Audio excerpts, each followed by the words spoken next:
Hey, friends. It's time to tell you the story of how undiagnosed ADHD nearly ruined my life. Age 36. Things are falling apart between my wife and I. There had been a breach of trust. My fault. And it was the last in a series, in a repeating pattern, in a dark cycle of small breaches of trust. Nothing major. It wasn't like I was cheating on her, but instead, it was small, dumb things like not opening mail on my desk, like not paying bills on time, like not dealing with yearly vehicle tab renewals in a prompt fashion and getting penalized and having our credit rating hit and all kinds of small, dumb things. Okay. The problem wasn't the dumb thing itself, right? I mean, stupid little problems happen all the time. We live and we learn. The problem was I didn't deal with them. I tried to ignore these problems. I didn't communicate about them with my wife. And I didn't make time to deal with it myself. I just shuffled it under the rug and distracted myself with junk food and video games and Netflix. Eventually, the consequences came home to roost, no matter how hard I tried to defer them. And my wife would be rightly pissed at me. Wouldn't you? Wouldn't you? And I'm deeply ashamed to admit that when she would confront me with these, when she would bring her anger, I would respond with my own anger. What would result is a knockdown, drag out argument that just was costly. It was costly. The argument hurt more than the problem, almost. And this has been happening multiple times a month, sometimes multiple times a week for years. And it was too much. God bless my wife for dealing with this and for dealing with me. This time, she said to me, the only way we can proceed forward is if for the short term you agree to do a series of things. And those I'm not here to tell you what all those things were, but one of them was going back to therapy. This was no problem for me because I'd been in therapy for the better part of a decade for being treated for depression. Um, I was no stranger to it and I was comfortable with returning. So I called up my insurance provider, got him to send me a list of covered people. I called the first one on the list. They had an opening. I met with them. 20 minutes into the conversation, they told me that I had ADHD and I couldn't believe it. I said, "Isn't that the thing that kids get, fidgety kids in classrooms? Do adults really get ADHD? Isn't that a myth?" He said to me, "Actually, what you described meets the diagnostic criteria for ADHD. Mind equals blown." He prescribed me some medication that I agreed to try, and I went home and did my research. What is ADHD? Is it real? Is this guy bullshitting me? I found Dr. Russell Barkley. He's a clinical psychologist, has this great series of lectures on YouTube you can look up. And he provided me with an extraordinarily useful definition of ADHD. In it, he suggested that this isn't a disorder of attention. It's not about inability to listen to the teacher's voice in class. It's about a deficit of intention, of motivation. When you're absent of external motivations and consequences, when the things that could happen to you are far off in the future, what do you do today? How do you orient your behavior today? See, it's not about forgetting to give your boss a report you promised by the end of the day. Instead, it's about being in a job where you've progressed to a certain point. Maybe you're paid more than your colleagues. There's a difference of opinion between you and your manager about the responsibilities of the role. You know that your company does yearly layoffs at the end of the year and you're 6 months out. What do you do? What do you do? Now, if you're a normal person, you try to find another damn job, or you at least plan for the contingency of being laid off by putting away enough money to deal with the job search reactively. If you have ADHD, though, you'll probably do neither of these things because you won't be able to sustain that motivation, that intention over time. Any kind of deferred consequence requires a devotion of attention over time in small increments. You dole it out over time. ADHD just turns that off. Dr. Barkley calls it an executive function deficit, which means specific things in terms of brain structure that you can look up. But this definition just, it blew my life apart. I look back at my life and I realized that this actually explained the last 18 years of my life and just what the fuck had gone wrong. Let's back it up. So, I'm 16 years old in high school. I'm I'm a smart kid. I got all A's in pretty much every single class I'd ever taken. I was used to this reputation of being smart, being gifted, whatever. It was a very comfortable identity, I tell you. This history class is an advanced placement class. It's AP. So it's different from a normal high school class in that rather than your grade being sort of a combination of things you do throughout the year that add up, and then in an advanced placement class, your grade for the class is just what you get on the standardized exam at the end of the year. That's it. That's all that matters. This was a fun class. I had a great teacher. There was this really cool classroom atmosphere, this great back and forth. This was the teacher who taught me how to write persuasively and was the first person to bravely call out my terrible handwriting. I'll never forget the little note he wrote on one of my essays. He said, "I know this is like the pot calling the kettle black, but you must improve your handwriting." 18 years later, 20 years later, I probably still haven't. Sorry, man. But anyway, um, point is, I was like a C student in this class. I was not doing great. I was okay in the classroom. I was a great verbal learner, but send me home with like some chapters to read and some homework to do. I was useless. I was terrible at doing homework. Up until now, I'd gotten away with it. But things were going from iffy to bad in this class, and we all sort of between us as classmates sort of had an expectation about how well each of us would do on the exam. You're like, "Oh, how do you think you're going to do? How do you think you're going to do?" And people didn't think I was going to pass. So what did I do when the exam time came around? Did I take a couple of weeks and proactively plan to study for this exam? No. How about 1 week? No. How about 3 days? No. 36 hours before the exam, I panicked. I had done zero prep.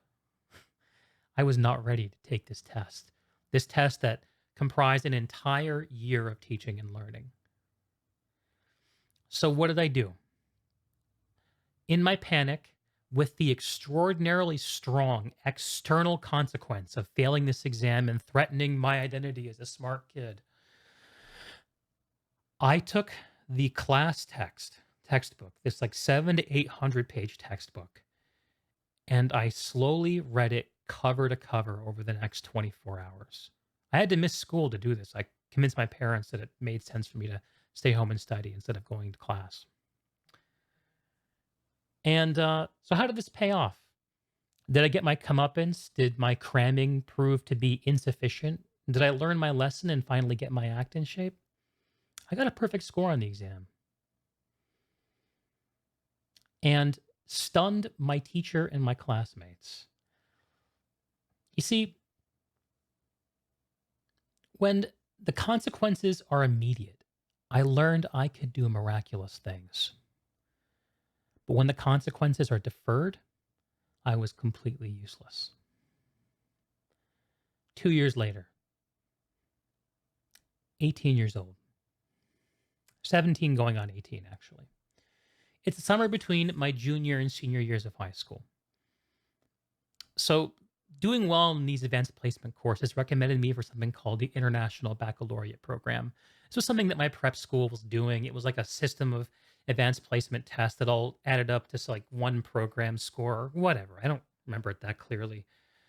But one of the requirements for finishing the program was passing this IB, International Baccalaureate, IB English class as a senior, which I was enrolled in. This class had a fuck ton of summer reading to do. I think there were like 8 books we were supposed to read over the summer and come prepared to start, doing work on when the year started. So what did someone like me do, who had 2 months of unstructured time over the summer and 8 books to read? Well, I'm sure you can guess. I didn't even crack the pages. I don't even know if I bought the books. For some reason, I showed up to class anyway. And it became quickly obvious that I hadn't read any of this shit. And my parents and my teachers and my college counselors got together and said, "What the hell are we going to do with Greg? Like, he really missed the mark here." They quietly dropped me out of the IB program. They slotted me from IB English into plain old senior English. And most importantly, at least for the short term, um, I gained a new responsibility, which was to to do a senior project. You see, all the seniors in our class who were not part of the IB program and had their own academic rigors to be concerned with were charged with delivering a senior project. It's like this, I don't know, I think it was like a 10,000 word paper complemented by a 30-minute presentation, something like that, I think, on anything. It was wide open. You could pick whatever you wanted. You would pick an advisor, a teacher, and they would work with you to help you develop your idea and your presentation, everything like that. So, had I learned my lesson? No. See, the thing about ADHD is it's a disorder of execution. It's an inability to take what you know and translate it into action. I knew I needed to do something different, but I didn't because I couldn't sustain the intention over time of saying, I have this 30-minute presentation to do in the spring. I better do the work to get ready for it. What does that mean? Let's break it down. Didn't do any of that. So instead, much like the AP US history exam 2 years prior, I took like the 36 hours before the presentation. I wrote the paper. I turned it in like 3 minutes before I would have gotten an automatic fail for turning it in too late. And I did the presentation. I did okay on the senior project, actually. Like, my grade was like a B on it, I think. Um, you know, I could do good things under pressure. This was sort of what I was learning about myself. I didn't know about ADHD, but I knew that under pressure I could perform. And the presentation went great. I have a flair for the dramatic. So for me, standing in front of people is not a problem. It's actually a privilege. I enjoy it. But the most important consequence to me personally of this experience with IB English and the senior project actually materializes in my school yearbook. You see, the yearbook staff does what a lot of yearbook staffs do for high schools and gave everyone in the class a sort of cheeky, like most likely, like a title. I think my good buddy, who was a real smart diplomatic guy, got like most likely to be a future president. So, what was my title? Most likely to still be working on a senior project.